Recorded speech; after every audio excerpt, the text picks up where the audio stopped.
Welcome back sa ating YouTube channel na Solving Math with Leonalyn.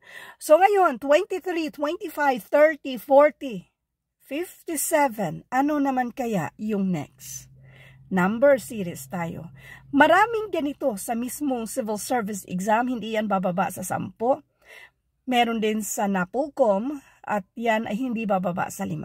So kahit anong mga exam yan, yung mga number series or number sequence, paano to sagutan? Hanapin lang yung pattern. When it comes to pattern, hulaan lang talaga natin anong pattern dito.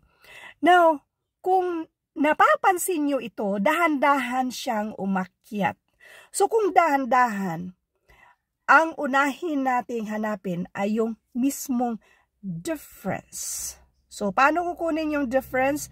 Bigger number minus smaller number.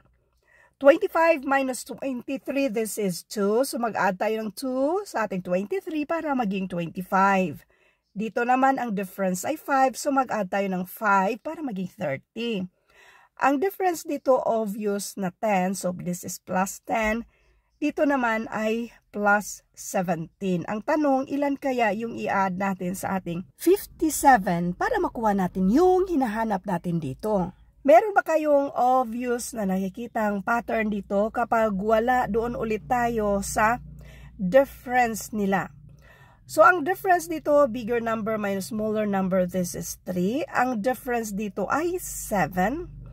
Next, yung difference ay 5 pala. Wait. Ang difference dito ay 5. Tapos, dito naman ay 7. O, diba? Nauna ko.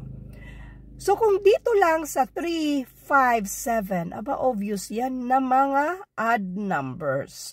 So, kung mga odd numbers yan siya, malamang ang next dito ay plus 9. Paano nga ba? Ano nga ba tong odd number na to?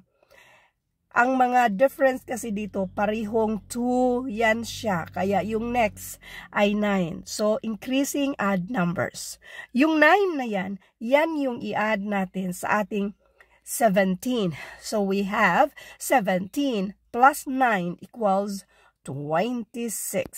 So, ang next natin gagawin, itong si 57 ay i-add lang natin sa 26. 57 plus 26, and this is 83.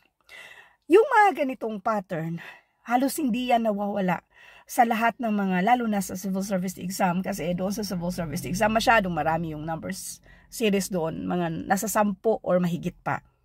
So, kung unang-una, yung unang linya ba, kapag hindi nyo nakita o napansin, or parang nalilito kayo, mayroon bang pattern? Parang walang pattern. So, doon kayo sa pangalawang linya, kunin nyo ulit yung difference.